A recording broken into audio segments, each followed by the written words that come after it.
Hello दोस्तों, कैसे हैं आप लोग। मैं भुवन तड़ागी द लॉ टॉक्स में आपका फिर से स्वागत करता हूं। दोस्तों, आज की इस वीडियो में हम बात करेंगे एक रीसेंट केस लॉ की, जिसमें आरओसी ने एक स्मॉल कंपनी को फाइनेंशियल स्टेटमेंट फाइल ना करने पर 1.5 लाख रुपए से ज़्यादा की पेनल्टी लगाई थी फ्रेंड।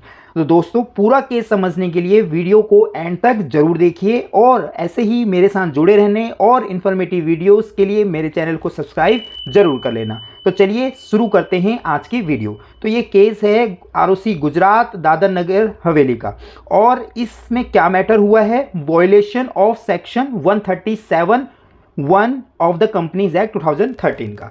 अब पहले बात कर लेते हैं कि section 137 of the companies act क्या कहता है। तो सेक्शन 137 बात करता है copy of financial statement to be filed with the ROC.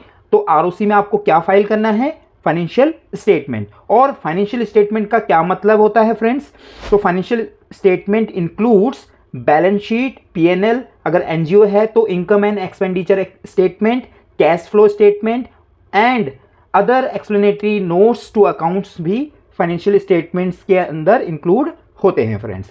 तो चलिए अब देख लेते हैं सेक्शन 137(1) क्या कहता है friend. A copy of financial statement include consolidated financial statement if any along with other documents which are required to attach with the financial statement duly adopted in AGM, मतलब AGM में adopt करने रहते हैं, and shall be filed with the ROC within 30 days of the AGM, मतलब जिस दिन AGM हुई उसके 30 दिन के अंदर आपको जो अडॉप्टेड फाइनेंशियल स्टेटमेंट है उसको ROC में फाइल करना रहता है। और अगर फाइनेंशियल स्टेटमेंट अडॉप्ट नहीं हुए हैं तो भी अनअडॉप्टेड फाइनेंशियल स्टेटमेंट आप 30 दिन में आरओसी में फाइल करेंगे। और कौन से फॉर्म में करेंगे, एओसी 4 में, अगर एक्सबीआरएल है तो एओसी 4 एक्सबीआरएल में, और अगर सीएफएस है तो सीएफएस के अंदर।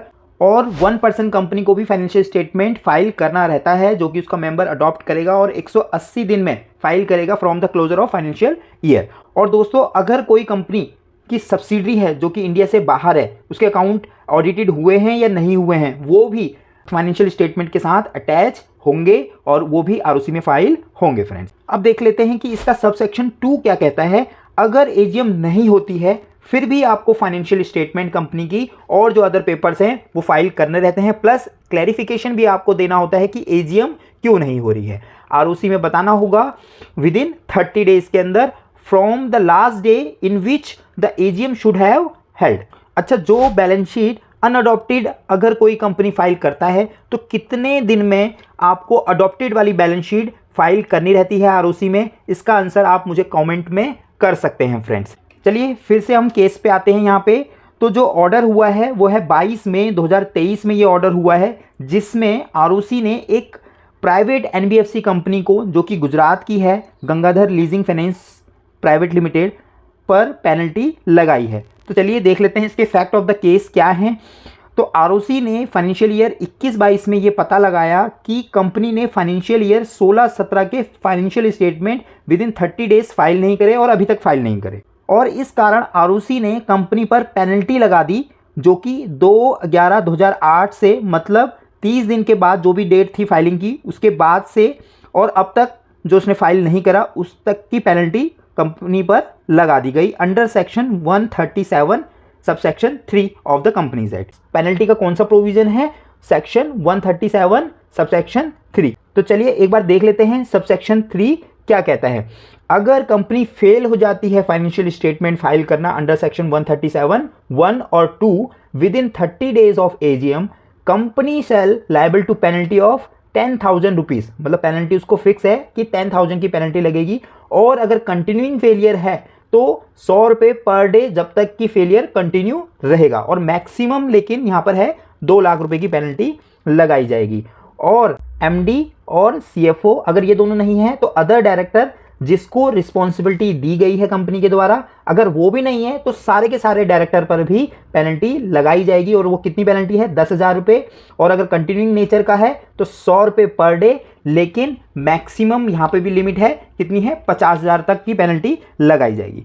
ध्यान से दोस्तों, यहाँ पर सेक्शन में पेनल्टी की बात कर रहा है, और जो हम फॉर्म अगर लेट भरते हैं तो वहाँ पर लेट फीस या एडिशनल फीस अलग से आती है, तो वो अलग है और पेनल्टी अलग है। और यहाँ पे जो पेनल्टी लगेगी वो स्मॉल कंपनी है यहाँ पे, तो स्मॉल कंपनी पर हाफ पेनल्टी लगाई जाएगी। चलिए अब इस कंपनी की बात करते हैं। तो इस कंपनी को शोकॉज नोटिस दिया गया 2022 में फॉर वायलेशन ऑफ सेक्शन 137(1) और कंपनी ने इस शोकॉज नोटिस का रिप्लाई भी दिया।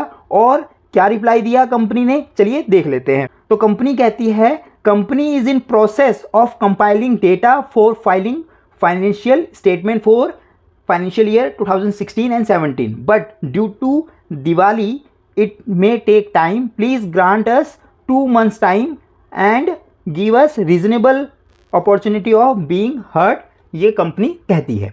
एंड अप्रैल 2023 को जो है हियरिंग की डेट फिक्स हुई, बट कंपनी ने एडजॉर्नमेंट के लिए अप्लाई किया थ्रू मेल। तो नेक्स्ट डेट जो है आरओसी ने मई 2023 की फिक्स करी, लेकिन शेड्यूल डेट ऑफ हियरिंग पर कंपनी का कोई भी रिप्रेजेंटेटिव या फिर director fail to furnish suitable reply for such violation, और ना ही कंपनी का कोई रिप्रेजेंटेटिव और डायरेक्टर वहां पर हियरिंग के लिए गया।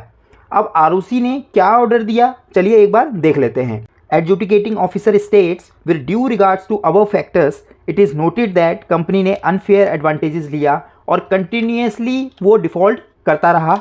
और कंपनी एक स्मॉल कंपनी है क्योंकि इसका जो पेड अप कैपिटल है 67 लाख का ही है ओनली, एंड टर्नओवर इसकी नील है। तो एज पर जो भी इसने बैलेंस शीट फाइल करी है, तो इस पर जो है लेसर पेनल्टी इम्पोज की जाएगी, बट लगेगी जरूर क्योंकि कंपनी ने जो है डिफ़ॉल्ट किया है। तो कंपनी और कंपनी जो ऑफिसर इन डिफ़ॉल्ट है उन पर पेनल्टी लगाई गई। तो अंडर सेक्शन 137(3) में पेनल्टी लगी थी फ्रेंड्स। तो पेनल्टी क्या है, चलिए एक बार देख लेते हैं। तो कंपनी पर पेनल्टी क्या लगी, कंपनी ने 2020 दिनों की जो है डिले किया। तो सबसेक्शन 3 में 10,000 लिखा हुआ था, तो वो एक नॉर्मल कंपनी के लिए है, स्मॉल कंपनी है ये, इसलिए यहाँ पर आधी पेनल्टी लगाई गई है। तो 5,000 + 50 रुपीज़ पर डे। तो इस हिसाब से अगर देखें 2020 जो टोटल डेज बन रहे हैं इसको मल्टीप्लाई कर 1,11,000 यहाँ पे बन रहा है। तो मैक्सिमम पेनल्टी जो है कितनी लग सकती है, 1 लाख रुपए की। ऐसे ही जो ये बाकी क्या है 3 डायरेक्टर है, इन 3 डायरेक्टर पे भी इस तरह से डेज काउंट कर 25,000 और लास्ट वाले के लिए ये बाद में अपॉइंट हुआ, तो 120 दिन की यहाँ पर पेनल्टी लगी है। तो 11,000 की पेनल्टी है। टोटल पेनल्टी हो गई 1,61,000 रुपये की टोटल पेनल्टी लगाई गई थी फ्रेंड्स। तो फ्रेंड्स आपने देख लिया होगा कि अगर हम बैलेंस शीट अपनी कंपनी की टाइम पर प्रिपेयर नहीं करते और उसको टाइम पर आरओसी में फाइल नहीं करते तो क्या रिजल्ट हो सकता है।